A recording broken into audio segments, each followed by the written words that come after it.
Hola a todos.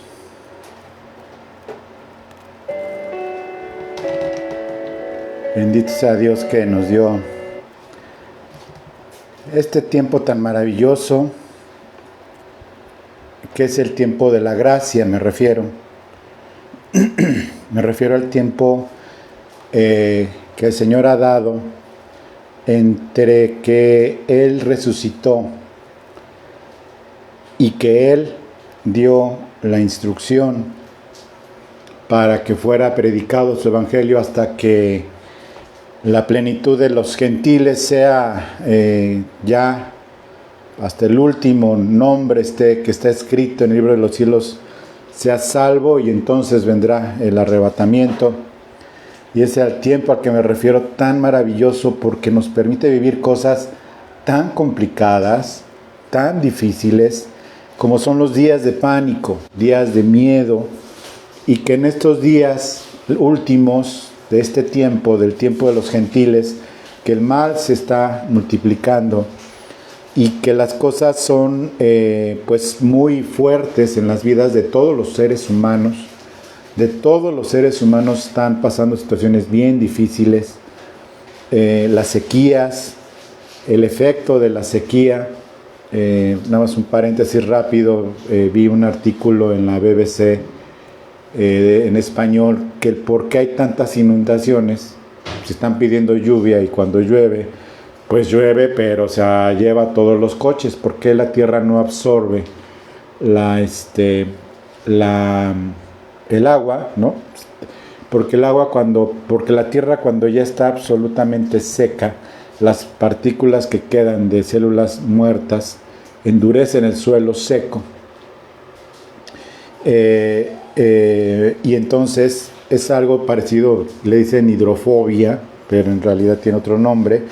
Y esto hace un efecto que es como que la tierra muy seca se vuelve como seca. Entonces, aunque llueva, ya en esa tierra muerta, aunque llueva, pues es como si cayera en concreto. Y por eso las desgracias que hoy están pasando, que hay sequía y cuando llueve, pues sale un desastre también. Entonces son días de pánico por el cambio climático, que es una realidad. Dígase lo que se diga, es una realidad hoy. Lo que se supone iba a pasar dentro de muchos años está pasando hoy. Y son días de mucho miedo al salir y demás. Entonces nosotros, al tener ya esta definición como hijos de Dios, aún con esta definición que Dios nos define, como predicaba hace 8 días, hemos visto cómo el Señor, en su providencia, ha llevado a los hijos de Dios, a los que estamos aquí en la tierra, a sufrimiento y a cosas que pasan y que no, si bien nos libra del mal, no nos saca de este mundo todavía. Y hay un pasaje muy importante acerca de un día de un personaje muy amado por la cristiandad y también por el pueblo judío, el rey David. Y hay un momento en donde se combinaron dos cosas en la vida de este hombre, de mentira y de pánico al mismo tiempo. Él se equivoca, miente, costó la vida de 85 personas, 85 sacerdotes de Dios, gente inocente, más otro tanto de pueblo, de familias de los sacerdotes, a manos de Saúl, por una mentira de David. Y después de esta mentira, que tuvo su repercusión después, se va y entra un pánico en él que lo hace hacer cosas que en teoría un hombre de fe y tan valiente, hombre de guerra, pues no pasaría viendo salmos con mi Dios arrasaré muros, destruiré ejércitos, el Señor está con su ungido y demás, ¿no? Salmos que dices, wow, no solo ungido, sino valiente. Y vemos esta escena, este pasaje que te voy a mostrar hoy, y que pongas mucha atención, porque estas cosas, y es muy importante que me pongas atención ahorita, métele el chupón al niño, o apágale a los frijoles o algo, pero pon mucha atención. Muchas veces pareciera que la providencia de Dios está permitiendo cosas totalmente contrarias a las promesas, como le llaman promesas de Dios, de cuidarnos, proveernos, prosperarnos, etcétera, etcétera, etcétera. Parece como si fuera como que al revés, que esa providencia va produciendo eventos que, pues, o sea, al principio pueden confundir, pero vamos a ver cómo la providencia de Dios al final siempre hay un motivo, aún de nuestros errores, aún de las fallas más terribles que podamos tener, aún esas, el Señor va a usarlo para bien, para su propósito. Y vamos a leer 1 Samuel 21. Te lo voy a leer completo. El contexto es el siguiente.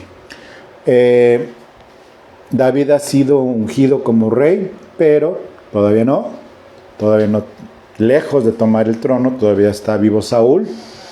Saúl está enfurecido contra él, y está más enfurecido porque sucede que Jonatán ha hecho un pacto de amistad con David, y aún más el odio de Saúl se incrementa contra David, porque siente aparte que no solo le robó el trono, sino le robó el amor de su hijo Jonatán, hombre de guerra junto a Saúl, noble de corazón, y tuvieron una amistad muy, muy, muy cercana, David y Jonatán. Entonces Saúl estaba que a me lo tengo que echar antes de dormirme.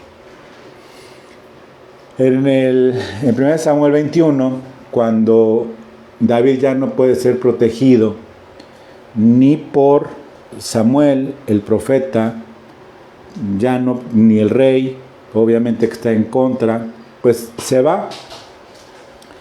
Y David se va ahora con lo único que podría encontrar ayuda o refugio, de tanto de comida como de armas y sustento por un tiempo mientras se prepara y huye de Saúl.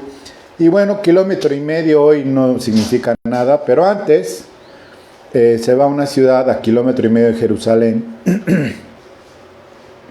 También no se sabe ni si al este o al norte, pero no importa, a 1,5 kilómetros. Y 1 Samuel 21 dice: vino David a Nob, al sacerdote Ahimelech, porque ahí estaba el tabernáculo, paréntesis, y se sorprendió Ahimelech de su encuentro. Se sorprendió significa que salió con temor, diciendo: ¿y ahora? Pues es como que ya cayó de la gracia del rey, ¿no? A 1,5 kilómetros, créeme que se sabía las intenciones ya en contra de Saúl, contra David. Se sorprendió Ahimelech de su encuentro y le dijo: ¿cómo vienes tú solo y nadie contigo? Nadie de hombres de guerra o ejército y demás vino al tabernáculo. Y respondió David al sacerdote Ahimelech: el rey me encomendó un asunto, mentira, y me dijo: nadie sepa cosa alguna del asunto a que te envío. Y lo que te he encomendado, y yo le señalé a los criados un cierto lugar. Ahora pues, ¿qué tienes a la mano? Dame 5 panes o lo que tengas, ¿no? Entonces Ahimelech pues dice: pues no tengo pan. O sea, el sacerdote respondió a David y dijo: no tengo pan común a la mano, solamente tengo pan sagrado. pero lo daré si los criados se han guardado a lo menos de mujeres, es decir, si estaban conforme a la ley limpios para poder comer de este pan, porque este pan era el consagrado a Jehová por un tiempo en la mesa de la propiciación, de la mesa del pacto.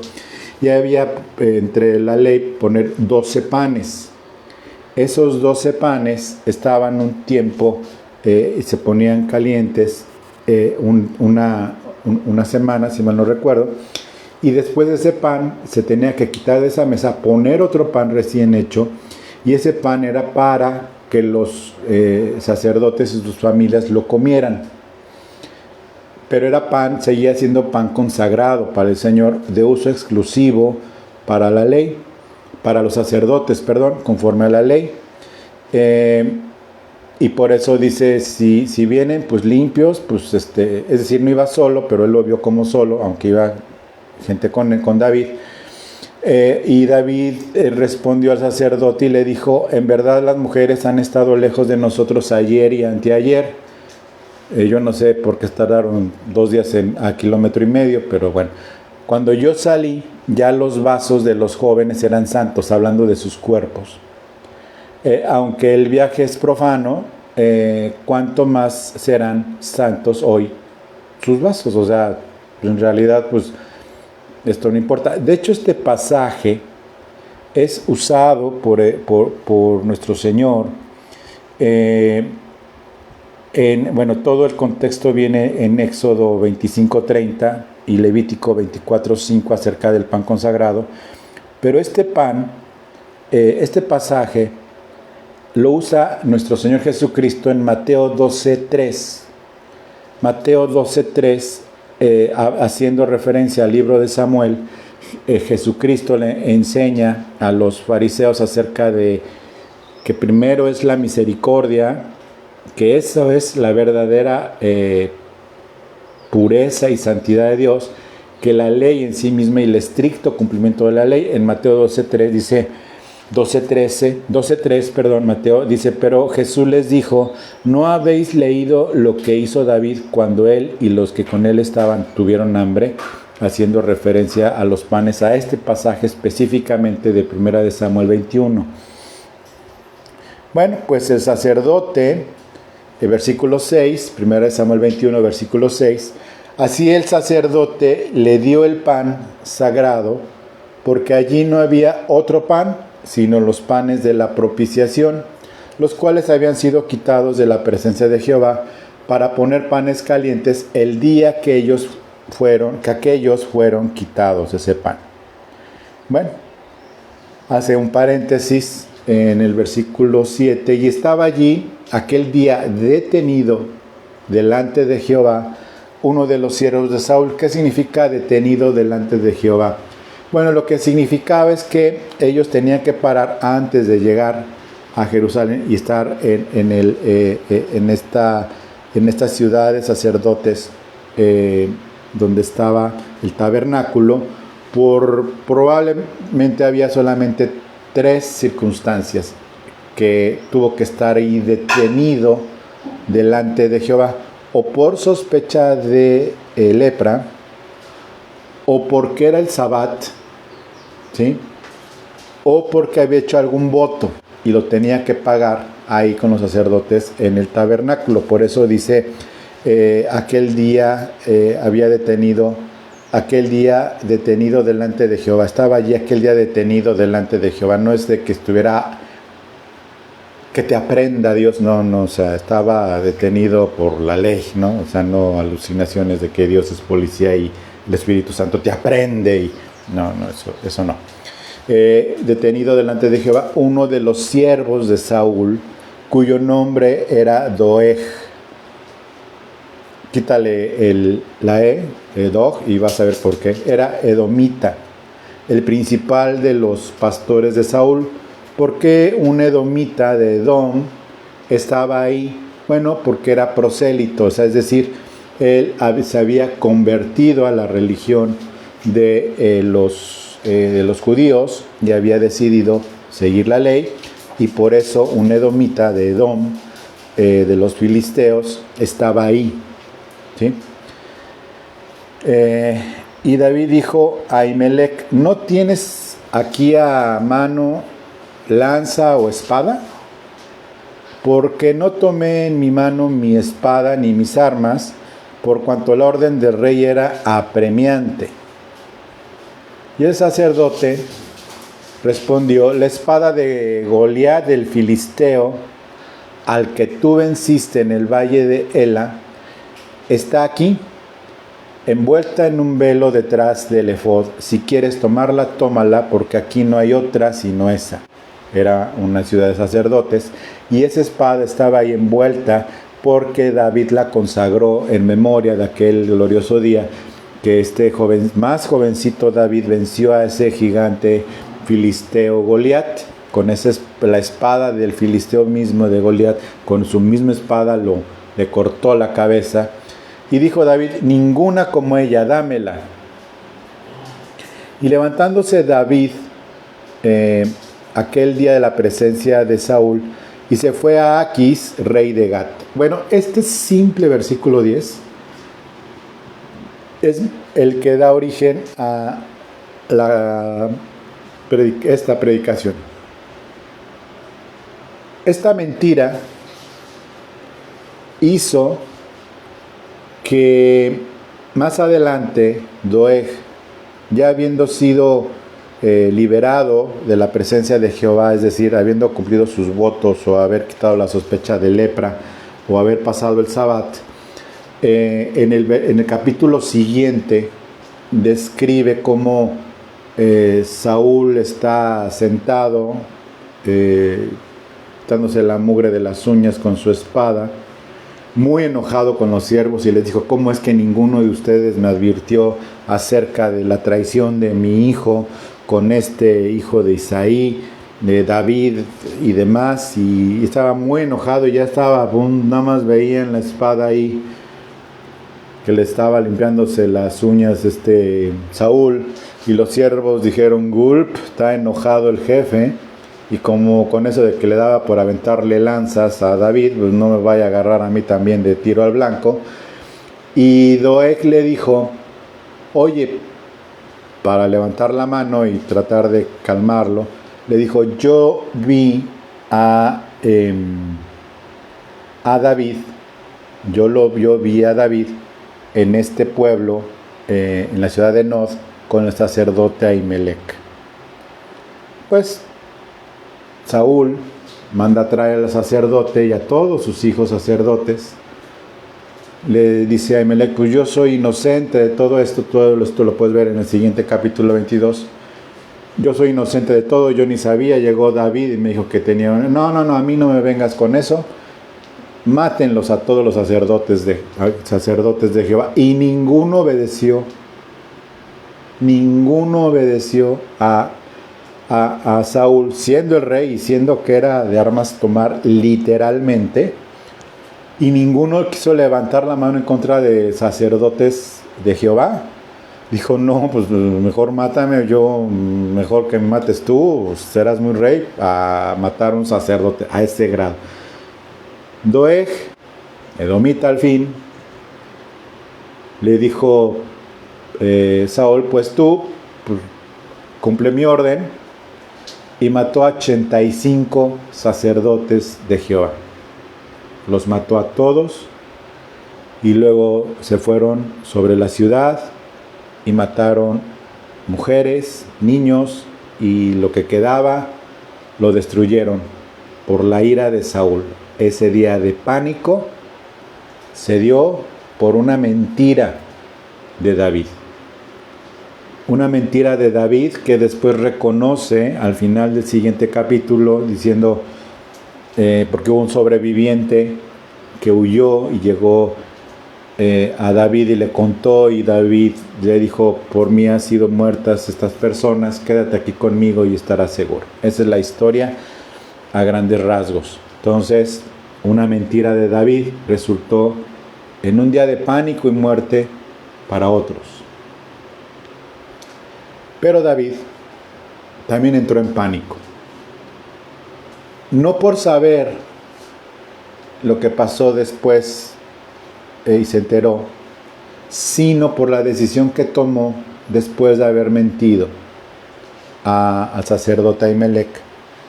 Y es que en el versículo 10, 1 Samuel 21, dice: y levantándose David aquel día, huyó de la presencia de Saúl y se fue a Aquis, rey de Gat. Aquis era rey de los filisteos. Los filisteos, como sabemos, enemigos consagrados para siempre de los israelitas. Estos filisteos no eran descendientes, no eran semitas, es decir, de algún tipo de descendencia de Abraham, sino era gente que vino de fuera, eran inmigrantes del otro lado, es decir, hacia Europa, y estos filisteos estaban en la costa. De hecho, filisteos, la palabra, significa gente del mar o pueblos del mar, es decir, llegaron como inmigrantes por el mar y se hicieron muy poderosos, y llegaron a las costas precisamente, donde está lo que viene siendo Israel, Palestina y demás, más hacia abajito y demás. Bueno, era precisamente el rey de los filisteos, y llega David con el rey de los filisteos a buscar refugio, con la espada, por cierto, con la que mató a su paladín mucho tiempo atrás, o algún tiempo atrás, que mató a su paladín Goliat. Y este rey, Aquis, lo recibe, porque de acuerdo con lo que se ha estudiado, Aquis pensó de alguna manera en recibir a David, pensando en que ya se había hecho, como corre como pólvora el chisme, ya se había hecho enemigo de Saúl, y pensó en una posible alianza en donde el enemigo de mi enemigo es mi amigo, diciendo, pues recibámoslo, ¿no? Recibámoslo y que aquí se quede. Al fin ya Saúl está en contra, y si David es hombre de guerra tan poderoso y lo sigue mucho pueblo, va a ser el momento preciso de poder ir contra Saúl, y en una de esas hasta tenemos a David de nuestra parte, el hombre de guerra y ya ungido como rey. Pero, ahí vienen los peros, sus siervos de Aquis se encelan, o se enojan, o se indignan, diciendo: ¿cómo que nos humilló? ¿Cómo que hemos visto tantas veces que Dios respalda? Estos mismos filisteos que salieron huyendo de una guerra, de una de las tantas guerras que tuvieron de Israel, cuando llega el arca en una de las batallas, Israel grita, el pueblo de Israel grita tan grande que dice que la tierra tembló, y los filisteos se espantaron porque llegó el arca y córrele. Dijeron: ya llegó el arca, córrele. O sea, ellos sabían de David, sabían de Jehová, que es Jehová Dios, y sabían quién era David, el ungido de Dios. Y los siervos, versículo 11, y está, si tu Biblia está impresa o en digital, si está bien hecha, está con sangría. Sangría con espacio, digamos, el versículo 11, porque fue como recordando una canción, por eso está así. Dice: y los siervos de Aquis dijeron: ¿no es David el rey de la tierra? Como diciéndole a Aquis, no es de la tierra, se refiere a la tierra que Dios había prometido desde Moisés. Hemos hablado de los pactos, del pacto palestino, que entrega toda esa zona a los israelitas, y por eso dicen de la tierra, hablando de todo lo que hubiera sido Israel completo, y que llegó casi a hacerlo con Josué. Bueno, no es este David el rey de la tierra, no es este de quien cantaban en las danzas diciendo, hirió a Saúl a sus 1000 y David a sus 10,000. O sea, ¿cómo lo tienes aquí? No, o sea, ni por orgullo, sino por protección. O sea, va a venir Saúl con toda su ira sobre nosotros porque tienes aquí al mismo que quiere matar, aunque sea su yerno. Ya quedó claro la sentencia para este hombre, y aparte nos humilló y nos ha humillado y no se ha cansado de humillarnos en las guerras contra los filisteos.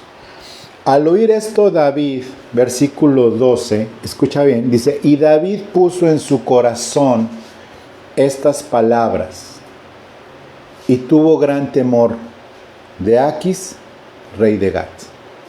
Tuvo gran temor del rey, no de las personas que estaban diciendo esto.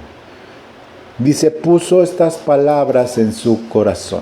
Es decir, esto en el más puro castellano, cristiano, significa que permitió que los dardos de fuego de Satanás entraran en su corazón e incendiaran su corazón con pánico, porque todos los dardos de Satanás, de pánico, de miedo, de sospechosismo, de mentira, de murmuración, todos entran por la boca de otra persona, y esta persona agarra y pone esto en su corazón, y cuando eso pasa, los dardos de fuego de Satanás han tenido éxito, dieron en el blanco, que es en el corazón del creyente. Este hombre de guerra, con todo y su espada, con que mató un gigante de ellos, con todo y habiendo sido ungido por el Señor, tuvo gran temor. A tal grado, versículo 13, que dice, y cambió su manera de comportarse delante de ellos, y se fingió loco entre ellos, y escribía en las portadas de las puertas, y dejaba correr la saliva por su barba.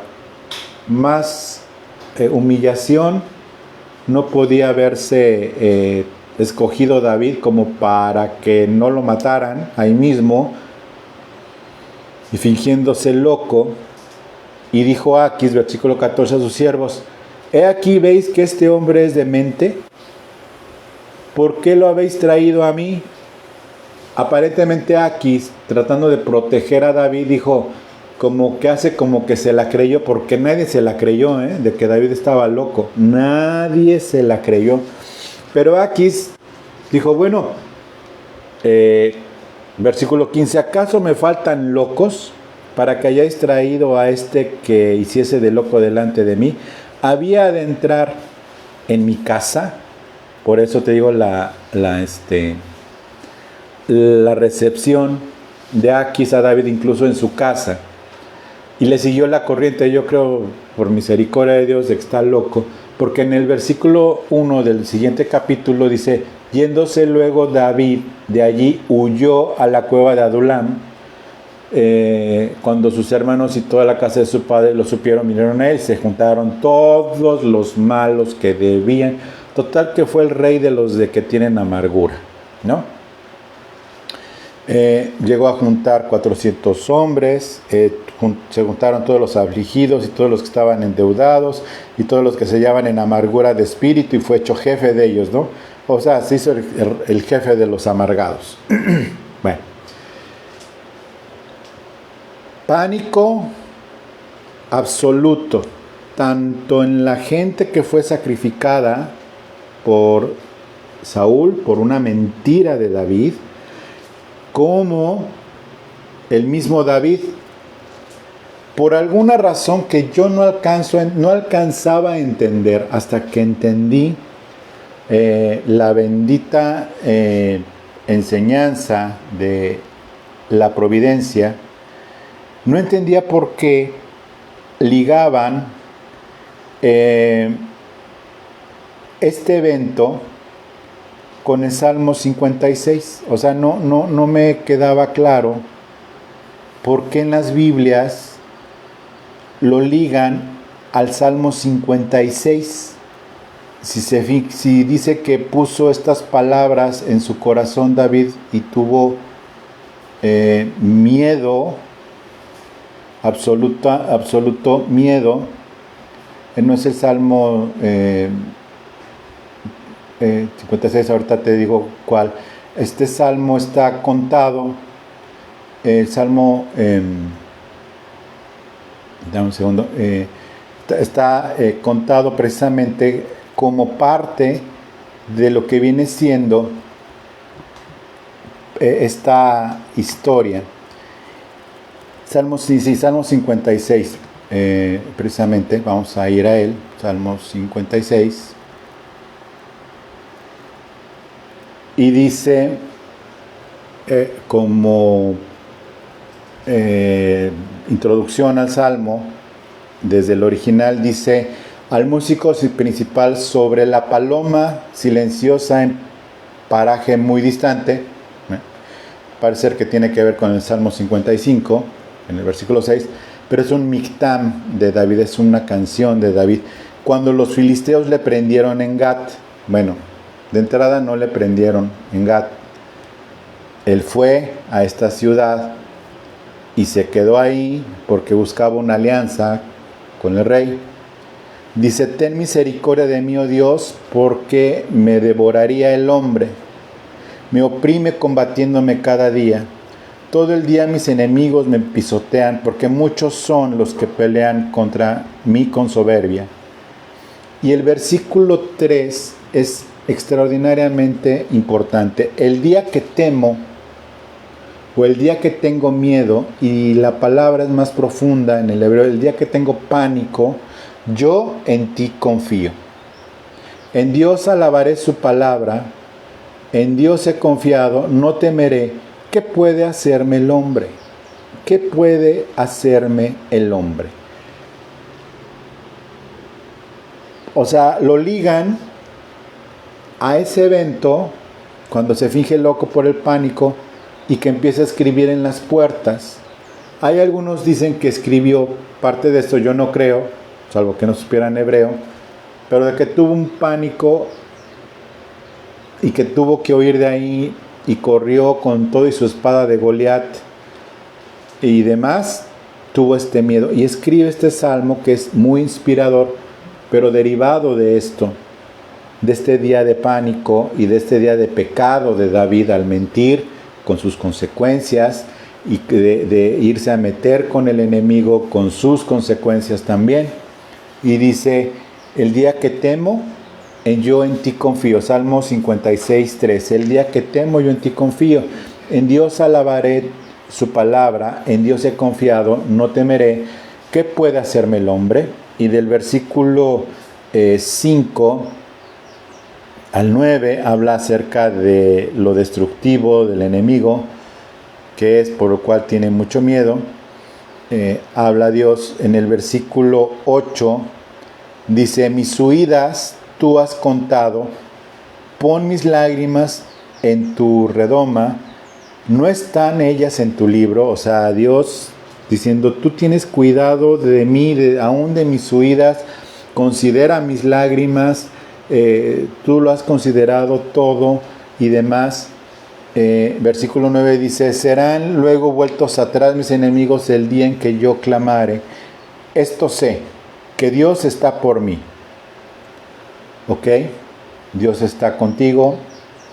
Inexplicable su forma en la que dejó entrar esos dardos de fuego a su corazón de pánico. Inexplicable hasta ahora. En el versículo 10 en adelante, confianza y acción de gracias.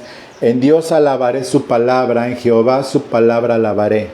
En Dios he confiado, no temeré. ¿Qué puede hacerme el hombre? Pues si te fingiste loco y tuviste tanto miedo, pues te puede hacer mucho daño. Pero en este salmo también de David, el día en que la paloma ahí muy callada, lejana, como dice el título, dice: En Dios alabaré su palabra, en Jehová su palabra alabaré, en Dios he confiado, no temeré. ¿Qué puede hacerme el hombre? Sobre mí, oh Dios, están tus votos. Lo ligan también a este evento por lo de las huidas, por lo de la ciudad, por todo lo demás. Te dice, sobre mí, oh Dios, están tus votos, te tributaré alabanzas. Esto de sobre mí están tus votos y te tributaré alabanzas, es de alguna forma, está ligado con el hecho de haber ido al tabernáculo al estar huyendo de Saúl, y se compromete a pagar sus votos y demás. Dice, porque has librado mi alma de la muerte y mis pies de caída, para que ande delante de Dios en la luz de los que viven, no muerto, sino aquí en la luz de los que viven. Mira, entre los muchísimos defectos de David, así como entre los muchísimos defectos nuestros, nuestra posición delante de Dios es más conveniente y es mucho mejor que la de David. ¿Por qué? Porque nosotros somos hijos e hijas de Dios. Nuestra posición delante de Dios es de mayor estima que la de David, y te voy a explicar por qué. Porque nosotros somos nacidos de nuevo. La simiente de Dios está en nosotros. Compartimos la naturaleza de Dios, como lo enseño en la clase pasada o antepasada, en la entrega pasada de Aprende Biblia. Sin embargo, mientras no llegaba a mi corazón la profundidad del alcance de la enseñanza de la providencia, yo decía, es que ¿por qué ligan este evento tan vergonzoso de David con este salmo tan bonito? ¿Por qué? Y con el tiempo, al profundizar con las doctrinas de la gracia, el decreto de Dios, la voluntad de Dios, la soberanía de Dios, la providencia de Dios, lo que Dios hace, vino a mí esta bendita gracia de revelación del Espíritu, que aún en nuestros temores, aún en nuestras angustias, que la providencia de Dios nos envía a nuestras vidas y que son inevitables, es inevitable todo lo que nos pasa, está perfectamente, absolutamente previsto, puesto, controlado, y aún más que controlado, gobernado por el Señor. A tal grado que, como te decía, que en Mateo, que Jesús usa este pasaje para enseñar en contra de lo estricto de la interpretación y de la ley, y de la falta de misericordia de los fariseos, Jesús usa este pasaje de cómo David comió de los panes de la propiciación, porque este sacerdote Ahimelech se los dio a David por misericordia, aún sabiendo que tenía los problemas con Saúl. Y es algo que mismo Jesucristo, nuestro amado y venerado Rey y Señor y Dios, usa este pasaje de 1 Samuel para enseñar eso, sabiendo, porque Jesús interpretaba bien la palabra, sabiendo que es un pasaje en el que David mintió. Y en lugar de Jesucristo de enseñar, bueno, cuando David mintió, porque era un mentiroso, no. Jesucristo usó algo para enseñar algo muy importante, que era la misericordia a los fariseos, de este pasaje tan bochornoso en la vida de David, y que llevó a la muerte a 85 sacerdotes. ¿Tú crees que Jesús no se acordaba lo que pasó en el siguiente capítulo, aunque no estaban por capítulos? Claro que sí. Esto nos demuestra muchas cosas acerca de la absoluta soberanía y control de las cosas, en donde Dios va a usar tu vida y mi vida dentro de esta providencia para enseñarle muchas cosas a otros. Aún cuando el Señor permite que metamos la pata y de veras yo le ruego al Señor que ninguno de mis errores cause la muerte de 85 sacerdotes de Jehová, o sea, porque mis circunstancias son muy diferentes a las de David, gracias a Dios y demás, y tú también, salvo que te esté persiguiendo un rey, salvo que te esté persiguiendo algún presidente ruso para matarte, pues o sea, pues no, o sea, somos así del Metro Pino Suárez y cosas así por el estilo, pues normales, ¿no? Pero aún los errores. Ahora, en el día de pánico de David, también lo usó el Señor para que pudiera escribir esto y quedara escrito esto. ¿Qué puede hacerme el hombre? Versículo 11. En Dios he confiado, no temeré. ¿Qué puede hacerme el hombre? ¿Qué puede hacerte a ti alguien fuera de la absoluta voluntad y providencia de Dios? La respuesta sería: ¿qué puede hacerme el hombre? Lo que Dios permita. Porque eso que permita en su providencia está bajo la soberanía y control de Dios, va a servir para bien al final del camino, y Dios va a sacar provecho, porque Dios de absolutamente todo saca el provecho que planeó desde antes de la fundación del mundo. Es decir, no hay absolutamente nada que esté de sobra en tu vida, nada que te parezca, híjoles, que esto sí de veras. Lo único que está de sobra en tu vida son las palabras ociosas de las cuales dice Jesús que daremos cuenta. Es así. Pero no están de sobra porque daremos cuenta. Ni aun esas palabras ociosas de las que daremos cuenta en el tribunal de Cristo están de sobra, porque también están incluidas en el paquete de la providencia. Entonces, lejos de decir, pues si mis errores van a ser contados para bien, pues pequemos. No, Pablo nos enseña que entonces si hay mucha gracia tenemos permiso de pecar. No, porque lo que siembras cosechas, y eso también está previsto en la providencia. No es licencia para pecar, porque el pecado trae muerte, como lo escribe nuestro querido Santiago. La concupiscencia trae a luz el deseo, la concupiscencia, y la concupiscencia pecado, y el pecado muerte, como los enseña en Santiago precisamente. El día de pánico aún está, aunque se derive de un error tuyo.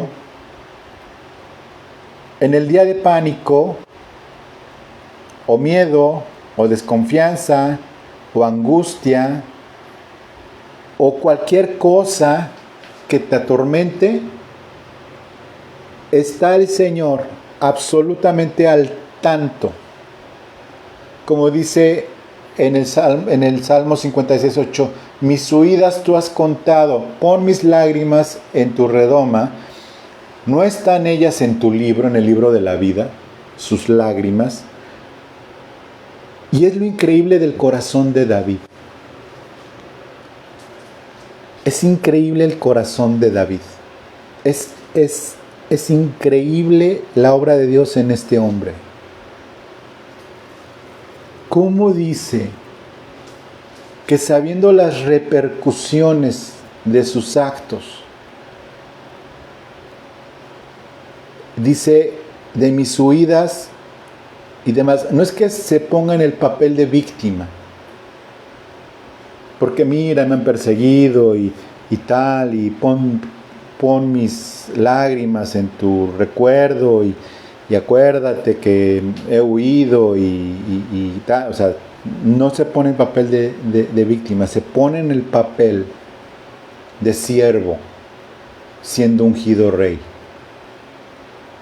Todavía no, pero ya está ungido rey.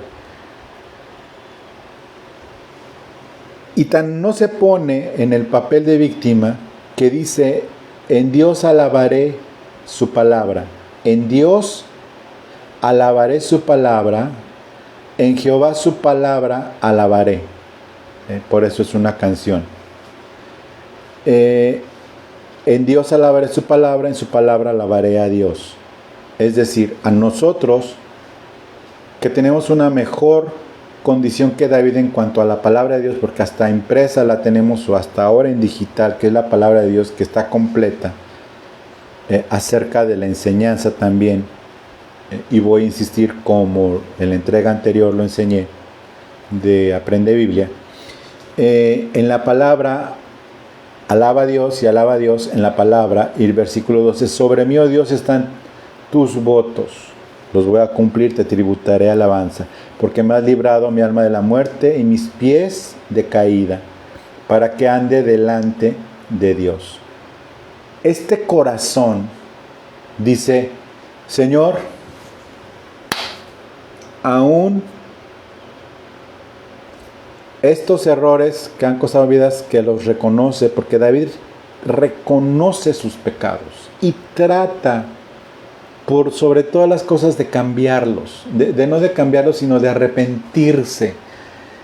En el capítulo siguiente de Samuel 21 dice David, es que por mí ha muerto esta gente. ¿Sí?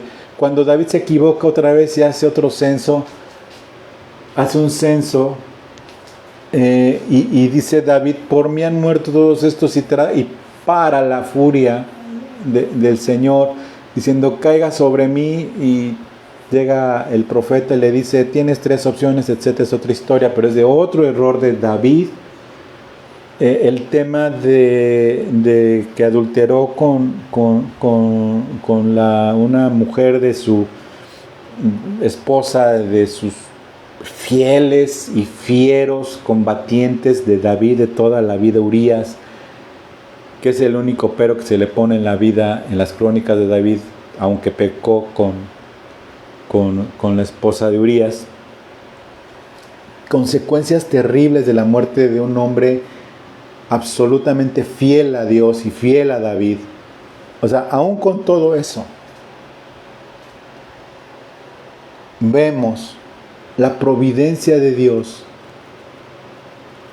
que se vienen en contra, vienen como olas, nos equivocamos, nos arrastra la ola, nos da de marometas la ola, de repente vemos pies, ¿no? Así, en lugar de cabeza vemos pies, rodando por la playa, nos pone un arrastrón la ola, nos raspa, nos duele, las circunstancias humillantes, muchas veces para nosotros tristes, muchas veces de vergüenza, que te tienes que fingir loco, ¿no? Por algo que Dios, o porque tomaste una decisión equivocada, entre comillas, o te hicieron algo muy malo, entre comillas. ¿En qué sentido, entre comillas? Como que ajeno al conocimiento de Dios. Está ajeno a nuestro conocimiento.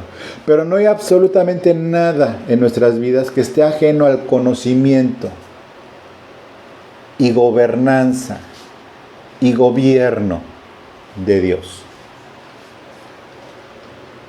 No hay absolutamente nada que no esté bajo la gobernanza y bajo el gobierno absoluto de Dios. En todas las vidas.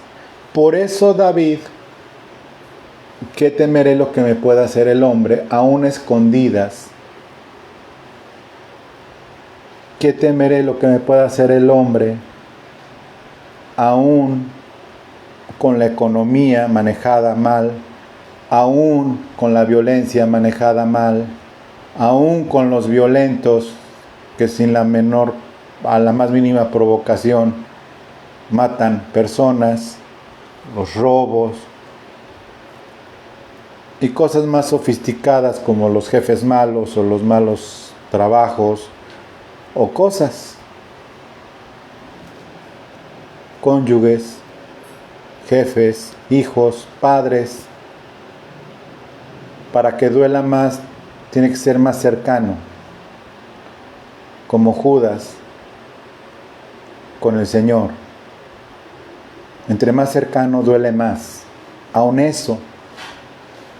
eso está perfectamente bajo la gobernanza de nuestro Cristo para nuestras vidas. Errores fatales, literalmente fatales, como el de este hombre David, y que de todas maneras va a gobernar sobre Israel 1000 años en representación de Cristo, David, este hombre David resucitado en el milenio. ¿Sí? Así como lo oyes, este que provocó la muerte de 85 sacerdotes de Jehová. Imagínate el pánico, imagínate el número 84, porque fue solo uno que los mató, Imagínate el número 84, y sin moverse, porque era sacerdote de Jehová. Sacrificados por uno que ni siquiera era de Israel, un edomita, Doeg. Pánico absoluto. Pero estos sacerdotes de Jehová están en la memoria del Señor y están con el Señor. Sufrieron las consecuencias de una mentira y por una obra de misericordia de su padre o del jefe de la familia de esos sacerdotes que estaban en el servicio del tabernáculo ese año. Para memoria de Dios se derramó esa sangre. Derivada de una mentira de un hombre conforme al corazón de Dios. Y no es que Dios sea mentiroso, sino que Dios gobierna. Nuestra confianza debe de estar basada en esto, mi querida hermano, hermana. No importa las providencias de Dios que parecen ir en contra de las promesas de Dios para ti, son bajo el absoluto dominio. Confía en el Señor, humíllate delante de Él como cantamos, ríndete a Él, alábale, adórale, contentamiento y confianza en el Señor. Reconoce tus faltas, reconoce tus pecados, reconoce tus errores y lo demás déjaselo al Señor. Tu responsabilidad llega hasta como donde David hizo. Reconocer su pecado, reconocer su error. Lo demás ya fue por Dios. Pero David llegó ¿hasta dónde? Hasta su reconocimiento. ¿Qué es lo que hace? ¿Qué es lo que provoca muchas veces en nosotros el tormento? Falta de reconocimiento de pecado por orgullo. No, si yo no pequé, yo no pequé porque tal. Falta de reconocimiento de tus pecados. Falta de confesión de tus pecados con sinceridad delante de Dios. Y un deseo profundo de que Dios cambie tu corazón para no volverlo a hacer. Como David. A saberse, David no repitió un pecado. Todos fueron mortales, ¿no? Lo que pasó con su hijo Absalón, ¿no? A saberse, no cometió el mismo pecado. ¿Sí? Un corazón que de verdad está buscando, haciendo estas 3 cosas que te acabo de decir. Primero, reconocer que pecaste. Segundo, arrepentirte. Tercero, pedir perdón y que el Señor obre en ti para que el Señor, no quiero. Me rehúso a tropezar como los necios con la misma piedra otra vez. Me rehúso, como dice el Salmo. Me rehúso. No quiero tropezarme con la misma piedra. No quiero quedarme en mi trono sin reconocer que me equivoqué y que pequé y que metí la pata y tal. Menos en público. No. Termino con esto. Dios te bendiga. Te amamos, mi esposa y yo, tú que nos ves, que te conocemos, a ti que no te conocemos, te amamos en Cristo, oramos por ustedes y bienvenidos a esta casa espiritual que se llama Renuevo de Amistad. Muchas gracias, que Dios te bendiga y estamos para la clase el siguiente miércoles.